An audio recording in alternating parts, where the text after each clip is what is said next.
What's good, YouTube? Cardfight King here, AQUA Life Baby. You already know. And today, guys, I want to bring you guys an update to my Link Joker Messiah deck for the GBT06 meta. Now, I meant to bring you guys this deck profile, back, I think about a month and a half ago, whatever it was, after that, extended tournament report video.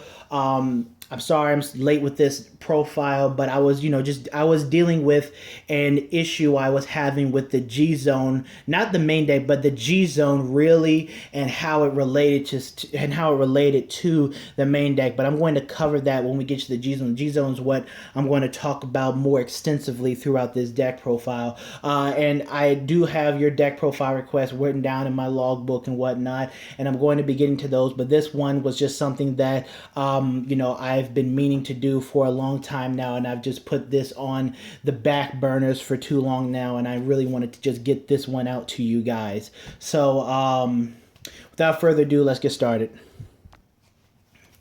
All right, so the starter is still Neon Messiah. I still think that he is the best starter for Messiahs currently. Being able to just lock him and then being able to just lock him and then unlock grab your grade 3 is still very important. Very good solid lock target, especially if you're not risking calling anything out early game. Early game before striding, because again, this is literally a stride deck. This deck's ultimate weakness is no early game. Obviously, until May 20th, when we get the G-Zone expanded, and this deck can actually fight, pretty well against the Grade 2 game. We're going to talk a bit about the Grade 2 game with this deck as well when we get, deeper into the profile. But this guy's still a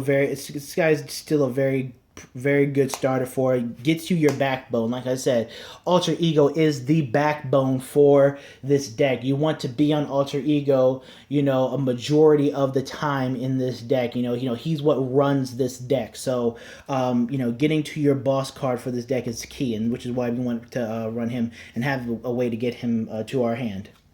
4 heal trigger, because we need heals. For the Margot clone draw trigger, we want to build soul for Alter Ego's GB2 ability. Also, drawing cards early game, getting to see our pieces. Again, this is the type of deck where we want to be able to draw, we want to be able to see our key combo pieces is very key. For the Messiah, Persona Crit, Blink Messiah, very good card. Definitely combos well for early game if you have to ride Alter Ego. Helps you see your pieces. Pushes, gets your center column to push numbers with an additional 5,000 power, and rewards you for drawing card. Pretty much replaces himself. So definitely a card you want to run overall. And then 4 other crits. So 8 crit, 4 draw. All right, on to grade 1. Alright guys, so for grade 1, running 4 copies of Cosmo Wreath. Yeah, he's the G Perfect. This deck does go through Counterblast, and sometimes you don't have certain cards in the field where you're just not seeing your cards. You're gonna have games, guys, where yes, we have multiple methods of unflipping in this deck, but sometimes you're just gonna play those games where you're just not seeing your stuff, and you want to have a way of unflipping. And this deck does run through its Counterblast, so you want to be able to unflip damage. So you want to run those cards. 4 stride enablers, because again, Alter Ego is our backbone. This is a stride reliant, stride heavy deck, and we want to be able to stride as much as possible, as often as possible, especially with the G Zone expanded to 16. And we want to get to Alter Ego as often as possible. We want him in our hand as early and as often as possible so we can ride him. This is where I run 4. Now I'm also running 4 copies of Sacrifice Messiah. He's become one of the main combo pieces of the deck. I was running him at 3 before, and then for those tournaments I told you guys, I bumped him up to 4 copies because his benefit is so good. Just getting him onto the board early game, whenever something locks. You can, at GB1, he locks himself, you unflip a damage, then you give any unit plus 3,000 power. That's such a good card, because, you can counterblast 1, lock something on your board, lock something on your opponent's board, then he can lock himself, so he pays for the cost of Alter Ego's ability, or you can just lock something for free with Gravity Well, and then he becomes a free unflip, as well as giving an additional plus 3,000 something. So Gravity Well can go up by 7k by herself, turning herself into a 16k beater. You know, he just combos really well with the deck. And now that we have the G Guardian revealed for Link Jokers, you know, I know a lot of people don't like the card and all, but you know, some people don't like it, but you know, sometimes you just have to find a usage for it. Where when you use a G Guardian, you pretty much you choose one of your back row units, you lock it, and then that unit gets plus 5. Then the G Guardian gets plus 5,000 power. Well, you know, if you have him on the board, and let's say you lock something else, well, you lock him, your G Guardian gets plus 5,000 power, and then let's say you're already at Generation Break 1. That means that his ability will go off. You can lock him. You'll unflip a damage, and then you give another unit on your board 3,000 power. Means that you can make your this is if you have a Messiah Vanguard, which is again why he's the backbone of the deck. So you'll make your alter ego or whatever Messiah Vanguard you have on your circle, if they ever come out with any more. Your Messiah, your alter ego will be at 14,000. So he will be at 1,000 power greater than a cross ride number, which is extremely good when we get G Guardian. So this card is definitely a card you want to look forward to playing going forward into the future. And then 2 copies of Dark Metal Chameleon. You guys saw before that I was playing Lady Battler of the White Dwarf. Well, the reason why I took out Lady Battler of the White Dwarf is because when I was going up against other matchups, like when I was playtesting against like Blade Master Kagero, I playtested against Gear Chronicle. Like when I played against in the tournament, I played against Gear Chronicle, and I was playing against other matchups that had field destruction abilities that were not brawlers, because brawlers just punch everything. They have their ability to get around things, but when I was playing against other things like that, they had the ability to pinpoint, wipe out fields and things like that. But with Alter Ego's ability, having him be able to, you need to have a unit on board to lock in order to use his ability to lock something else. So in order to pay his cost, you have to lock something on your board first. And so what I felt was important was always having a card on board to for Ultra Ego's ability to go off, just having something established there. So I switched back to Dark Metal Chameleon, because having him behind the Vanguard is just extremely having him behind the Vanguard or somewhere on your board is just extremely important, however you plan on setting him up, because he's just going to sit there usually behind your Vanguard, because in most cases if he's here, then you increase the risk of him getting root flared or big crunched or something like that. So if he's behind your Vanguard, then a lot of times, unless he gets Chronos Command Revolutioned or Chronos Commanded or something like that, then there's nothing you can do about it. But just having him established on your board with his resist ability gives Ultra Ego a much more stable target to lock, consistently locked. So regardless of if things are getting picked off your board, Ultra Ego will generally always have a card on board that he can lock, so you can use his stride break ability to go off. Because it does suck sometimes when you do stride on top of Ultra Ego, but then you have nothing to lock for his stride break ability. So then you have to rely on other things that are in your hand to call out, so you can have enough sufficient targets to lock in order to do what you need to do as far as getting your combos off for Excelix, for Excelix or Amnesty, or making your big crunch play a little better in terms of how you want to control your opponent. So I figured, again, having Dark Metal Chameleon on board was a little bit more important than White Dwarf was. Dark Metal Chameleon's value to stabilizing the deck against our worst matchups, against those types of matchups, was a lot better than White Dwarf in that sense. All right, on to grade 2. All right, so for grade 2, 4 copies of Lady Battle of the Gravity Well. She's an extremely important card, as you guys know. You know, her act ability, you just lock a unit on your board. She gains plus 4,000, so she becomes a 13k attacker. And like I said, her comboing with Sacrifice Messiah is extremely well. So she's a free lock. She helps set up your amnesty plays, helps set up Excelix. She's an extremely useful card, guys. Very good. I believe you just need to run her at 4. She's a main combo piece of this deck. 4 copies of Arrestor Messiah, another main combo piece of the deck. He's the Glimmer Breath clone that doesn't cost any counterblast. When you call him to the board and you have a Messiah Vanguard, you can he gains 2,000 power, and then at the end of the battle that he attacked an opponent's Vanguard, you lock him, and then you choose a card in either player's back row, and you lock that. So either player, so yours or your opponent's. And then, so what he does is he helps set up for Amnesty, he helps set up for Excelix. Or he helps set up for, you know, you just wanting to use Alter Ego's ability at GB2 to draw 2 cards at the end of your turn when both units unlock. So he's a very good card. Remember, guys, when units unlock, they come unlocked in the stand position. So they come unlocked as new units, meaning that when you use Amnesty or Excelix, they come unlocked as stand. So that means that you now have an extra attack that you can potentially get off, which is very good. I do like to use this card. Again, this deck I feel is set up for a first turn Amnesty a lot of the times, but I'm going to talk more on that when we get to the G Zone. Now, I'm running 2 copies of Awakening Messiah. This is where my Grade 2 lineup gets kind of weird, funky kind of bit, and 1 copy of Duskblade. The reason why I'm running 2 copies and 1 here, I think I was still running this in the last profile, but Awakening Messiah is very good to combo with, like,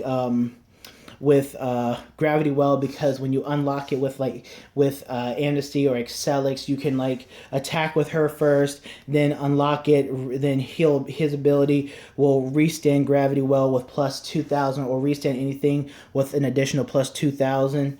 He's a very solid card. He actually works really good with White Dwarf, the Grade 1. So if you do want to sacrifice that stability that Chameleon brings for more offensive presence with White Dwarf, then by all means go right on ahead. But I do like his combos with with the Amnesty plays a little bit better. That's how I mostly use him. And then the 1 Duskblade, because sometimes, guys, the control isn't there. When you're locking things again, sometimes your board just gets wiped. You're not seeing certain units, and Duskblade is there. When he's boosted, you can counterblast 1, lock a unit. He actually helped me in a game against Great Nature when I was play testing. Was able to lock a Crayon Tiger and prevent that intercept. And then that was that intercept that my opponent needed in order to survive the turn. It was that extra 5k shield needed. So he has definitely helped me in some situations, which is why I like to keep him, just for that added control when you think you need it. But again, outside of these 8 cards right here, this lineup is something that I'm still playing around with a bit. So if you guys have any suggestions for if you guys still have any suggestions, please leave them in the comment section below. I'm always trying to try out and test new things. I'm always open to new ideas and things I haven't tried out yet. So if you guys have any suggestions, please leave them in the comment section below. All right, and on to Grade 3.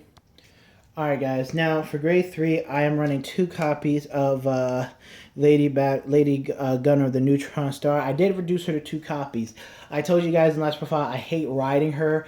She's not a good ride at all.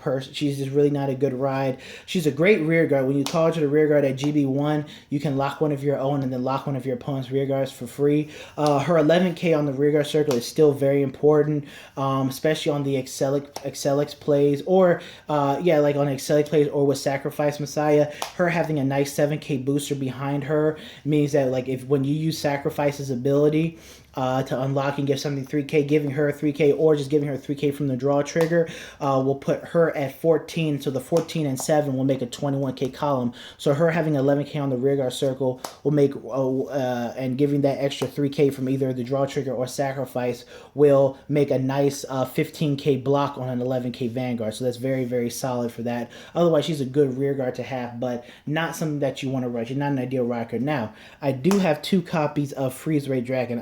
I was thinking about trying out the 4 Freeze Ray 4 Ultra Ego, but the reason why I'm playing 2 Freeze Rays is because, yes, this deck does have a very bad weakness to early game. More specifically, I was thinking back to that tournament match where I lost in the final round of Swiss to Pale Moon when I just got rushed. And even when I was playing against Black Sea's Great Nature, my brother rushed me with like just obliterated me early game with like brawlers and things like that. It's just one thing where it's like this game, when it doesn't stride, it just loses. And when I'm pressured, when I'm pressured into that high damage range, especially the way how my stride deck was before, I was already in a losing position where I needed to hit some heals. I needed to get some triggers in my hand just to guard with. I needed a perfect guard for stride. I mean, it was just certain things that I was just going through that which was really bad. And so I was thinking that, well, Freeze Ray is a nice alternative ride card that I can use where if I'm getting rushed, it's like against Aqua Force, even again, yes, my own clan, against Aqua Force, against Pale Moon, against things like that. Well, when I get hit and I take that damage, I can lock that Dark Side Princess before it goes back into the deck, because I take the damage, and as soon as the damage hits, that gets locked because of his ability or something like that. So that's the reason why I was going to run Freeze Ray. The only problem that I find with Freeze Ray is that you're more susceptible to taking damage. You're more, because you're sitting here like, well, I want to get his lock ability off, but at the same time, my opponent's units are going to be unlocking at the end of the turn, and I'm going to want to be taking damage because I'm going to be wanting to counter their rush, because I'm going to be taking more damage. You see what I'm saying? You want to take damage because you want his ability to go off. At the same time, in this format, you really don't want to be taking too much damage. Plus, he's at 10K, so 15K, 20Ks are going to hurt you, especially when you get in the late game when you're at 4 and 5 damage, where you really don't want to be, and when you start taking, you don't want to risk taking a lot of damage at that point. And then obviously 4 copies of Ultra Ego. He's the backbone of this deck. He has Messiah in his name. GB2, when a unit unlocks, Soul Blast 1, draw, on stride, Counter Blast 1, lock one of your own, lock in a opponent's unit. He's the backbone of this deck. You want to be on him at pretty much at all times if possible. Again, you use Freeze Ray if your opponent's just sitting on the grade 2 game, even though the grade 2 game is not going to be as effective come May 20th when we get that new Cray Elemental and the G Guardians and things like that. But until then, Freeze Ray might be a good alternative ride in some situations. From my testing, I found out that Freeze Ray is a good alternative ride in some situations, but again, you're more susceptible to wanting to take damage because you want to lock those units. But again, you'll be fighting yourself at higher damage, and once you start getting into the range, once you start getting into a really high damage range, then you're going to be sitting there like, well, damn. And then once your opponent rises into grade 3 and you're on grade 3 and you can't find certain units, then then you're finding yourself, well, I wish I was on Ultra Ego so I could start drawing and stuff like that. So again, there are pros and cons to everything. He's not the end all be all. He's not the ultimate problem solver. He's more or less like a quick patch. He's a quick patch, a good tech option, a good tech ride to do that. But Ultra Ego is the backbone of the Messiah deck, and you want to be on him. All right, and on to strides. All right, so for the stride deck, guys, I'm going to show you two stride zones that I'm running. Okay, so this is the stride zone that I was running before.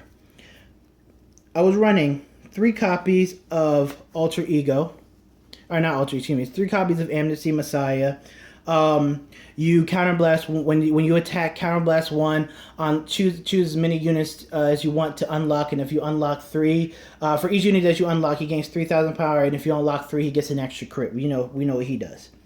One alter ego, or I mean one Excelix. Golly, I'm bad with names. One Excelix. The reason why I was running one Excelix was because I figured that this deck was built more for a first turn amnesty. And since it was built more for a first turn amnesty, I figured that I could just go first turn amnesty, crit pressure them, hit them with a crit pressure, test their hand to see, because again, you're just starting off the game. Your hand size is not that big, really starting the game. You haven't really started twin driving yet, triple driving yet. So I figured, why not reduce their hand size as much as I can with this, test their hand with the perfect guard, see how much damage I can force with this. If I hit a crit on top of this, that's 3 damage they're taking. How much damage did I force on them, right, going from grade 1 to grade 2 to grade 3 and whatnot. So I'll figure, first turn MC was good. Then that means that I can open up options. That means that I can either go into second stride, I can go Excelix with a field and set up for more of a final push with Excelix, with higher numbers, with higher numbers, and really force their hand and damage. I can pressure them with a second amnesty Messiah. Just press them with a nice center column second amnesty Messiah, or I was running for big crunch. I could pressure, or I can just go for some nice control for big crunch, and then at the end of my turn, I can get a few draws off, using Ultra Ego's ability and maybe some other abilities like that. So this was the G zone that I was running using in those tournaments. This was the G zone that I was running. Now, there is a problem that I discovered with this G zone. The problem was that if I found myself in a corner, then I was screwed. Because when I was in those matchups, when I played against Pale Moon in the final round of Swiss, when I played against when I got rushed down by Black Steve's great natures, when he was calling out the Misaki Boro, duck bills and stuff, and was just he just threw down his hand, was calling out the grade 1 rushes so he can get the draws and the searches off. When I was getting rushed down by my brother who was testing out some things in my Aqua Forest deck and really pushing my damage up really high, where I would be forced to ride grade 3 first just to make a recovery somewhat, just to hope the twin drive and hope the double check would give me something, and my opponent would be striding first and whatnot. Or if I would stride first, first stride MC would wasn't really doing too much. I wasn't going to get the nice draw ability off. I didn't really value that first turn Blizza and the draw ability too high. I felt first turn Blizza isn't that threatening. I'm not going to be. I'm only going to stride 4 times in the game if I use a first turn Blizza. I'm not going to be striding that often. My opponent can just perfect guard. It's going to no guard Blizza. Then if they have 3 perfect guards, they'll perfect guard everything else. And then I'm going to rely on crits, and I'm going to rely on just checking crits and the pressure from my rear guard columns and whatnot. So I wasn't really thinking too highly about it, which is why I was thinking of, more crit pressure from this, crit pressure from this, crit pressure, and then field pressure from this, and then control and being able to draw and protect myself from the big crunch. That's my idea with that. But when I'm pressured into a corner from a terrible early game start for me and a pressurizing early game from my opponent, then I realize that, well, damn, I need that draw ability. That draw ability would help. I'll draw some more cards so I can survive. And when I go into my second stride, when I go into my GB2 stride, I can go into Big Crunch for control. I can go into an Excelix for a push or something like that. But more or less go into Big Crunch, because Big Crunch will help secure myself for some control. And maybe then I can throw out that Arrestor Messiah and get, a draw 3 turn or a draw 4 turn, depending on how many units I've locked on my board, something like that, or when my opponent's units unlock at the end of their turn, I can get that extra draw off before my turn, then draw some more cards. Again, it's a defensive strategy that I was thinking of if I'm pressured into a corner early game, which is what I was lacking with this current stride build. And so the reason why I put it off was because I wanted to run Blizza. Now, another stride build that I was thinking of was taking out the 2 big crunch and going back to the one I originally had, which was the 3 amnesty, 3 amnesty, Blizza,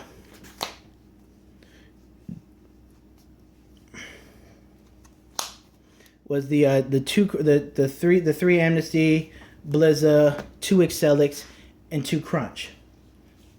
This was the stride lineup that I was going to go with again. I was thinking about going with, again, you flip the amnesty with the Blizza, then you have an Excelix turn, and a big crunch. You stride 1 time, 2 times, 3, and 4. Again, you only stride 4 times. And then the problem is if you have the G assist, usually if you G assist, I'd probably get rid of big crunch. I'd probably get rid of big crunch because these guys are really good. Or sometimes you'll get rid of this cards and keep the big crunch because big crunch is such a good card for just to extend control for. But again, it's one of those more difficult things that I was thinking. But now the G zone has increased to 16, you can run the 4 big crunch. You can run pretty much everything now. And with that new GB2 stride coming out in Fire's collection, it just adds another element to that. Not that Link Jokers have that many good strides in general. So that was my whole deal with the Link Joker stride deck. And I know this is another long video, but my whole issue with the Link Joker strides was that you were only striding 4 times, and people might say, well, you should only be striding 4 times, that's all you need. But here's the thing though, is that I've done a number of playtesting games with it, and against decks like Gear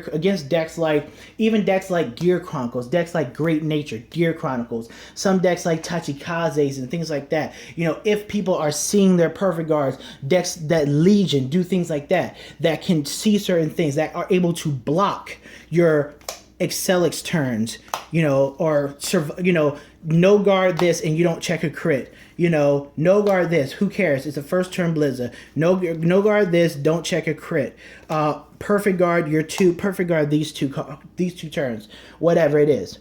They can outlast you, and that was the issue that I was having with Messiahs. Yes, people run, some of the Legion, but the Legion doesn't really work with a lot of the decks, and it can, cause some clunkiness in it. And so I was finding the problem that people outlast you a lot of the times, which is why I was going for a more aggressive build of triple 1 and double crunch. For a more aggressive first stride, potential second stride, double control. That's what I was going to go for. But it is what it is. Comes out with all this testing. I know the video's long. Hope you guys enjoyed it. Coming out with more videos soon. This is Cardfight King, and I'm out. Peace.